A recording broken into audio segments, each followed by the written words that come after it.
What up? It's your boy Codename Duchess. We are here. We are going to go over how to attack a 2-3 zone in 2K25.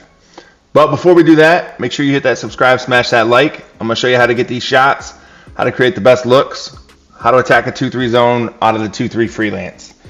So, get these wide open corner threes, get the wide open layups. So first thing is, a lot of people are going to tell you to do 5 out or Bucks 2018. That's what this is. This is what that looks like. If you can get past his front line and get into the lane, this is a good way to attack it. This isn't my personal favorite way to attack it because there's a much easier way. The whole point of this is to try to get to this shot right there. Once you're into the lane, a zone collapses. That's what happens. Now again, I don't use Bucks 2018 or 5 out to try to beat a zone. I prefer the 2-3 zone method. But if you are, the main point is to try to drive to the basket. And then make sure that you are looking for open shots. I missed this pass here because I was running out of time. But just make sure that you are passing it, swinging it for the most open shot. But we are going to use the 2-3 zone freelance. And I'm going to show you why this works so well. You're going to select your freelance. You're going to run your freelance same way you would any other freelance. You're going to press right on the D-pad. It's the bottom one, R1 on the PlayStation. And then you're going to run your freelance. This is what it looks like at first. This one was kind of sloppy because we were setting it up.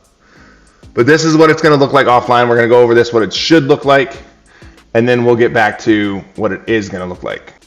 As you can see here, I'm going to get that easy corner three. So breaking it down from the overhead shot. The biggest part here is that you need to wait for your center, your 5-man, to get here to the free throw line. This is where we're going to run all of our offense out of. If we get it here to the 5-man, we ran this same set in high school. This is why I'm so familiar with it and I love it.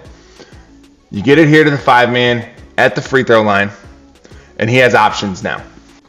Option 1 is free throw line jumper. Nice, easy mid-range jumper. Should be able to make it with most of your centers.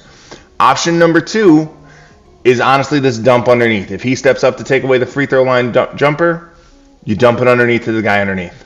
Option number 3 is when the defense collapses, you hit this corner 3. And as you can see here, the defense starts to collapse on me because as soon as the center guy steps up, the wings by default are going to collapse on the baseline guy, leaving the corner 3 open. So we broke it down offline. Now online, what this is going to look like. All right, this is going to be read number 2. Sometimes I wanted to show this because sometimes the game likes to put different people at that read, so just be careful. For some reason, point guard was there, but this time we got Paolo. He did switch out into man, but I still wanted to show you this read. It's a real easy layup because he's going to get the inside position. All right, here it is next. We got the ball to the center. We back down the wing, which is another thing you can do. Nice, easy 3.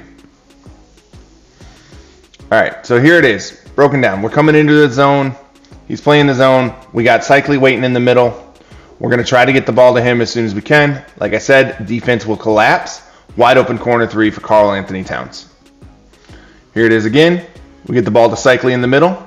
Defense is going to collapse again because Christian Braun, granted, this is not who I want down here. He's a little small, but defense is still going to collapse. The AI doesn't realize that, hey, that's a 6'6" guy. He's not going to take it to us down low. It collapses. It gives us the wide open corner 3 to Karl Anthony Towns.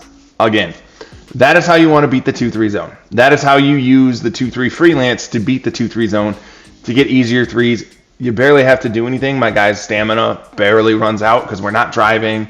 We're not using turbo. We're not doing anything but giving the ball to Cycli at that free throw line and letting the defense collapse and making the defense honor that guy underneath, that baseline cutter. Like I said, we ran this in high school, so this is very familiar to me, so I know exactly how this is supposed to work. It's supposed to be a 2-man game between the free throw guy and the baseline guy, again with the reads to the corners.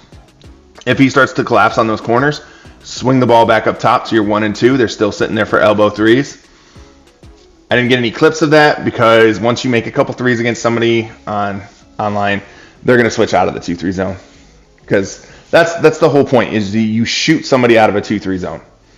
You drive somebody into a 2-3 zone and then you shoot them out of it. That's the whole strategy. If you talk to a basketball coach or anything, that is what they will tell you. You drive somebody into a 2-3 zone, you shoot them out of it. That's all I got for you on this one. Hope it helps. Hope you start winning more games. Hope you see how to attack that 2-3 zone. Of course, you can always set up the freelance in your coach settings before game, so it's there. I have mine set to Bucks 2018 in the 2-3 zone. So that's all I got for you, though. Don't forget to hit that subscribe, smash that like, follow us on Twitch, Twitter, TikTok. Hope y'all have a good night. I'll catch y'all next time.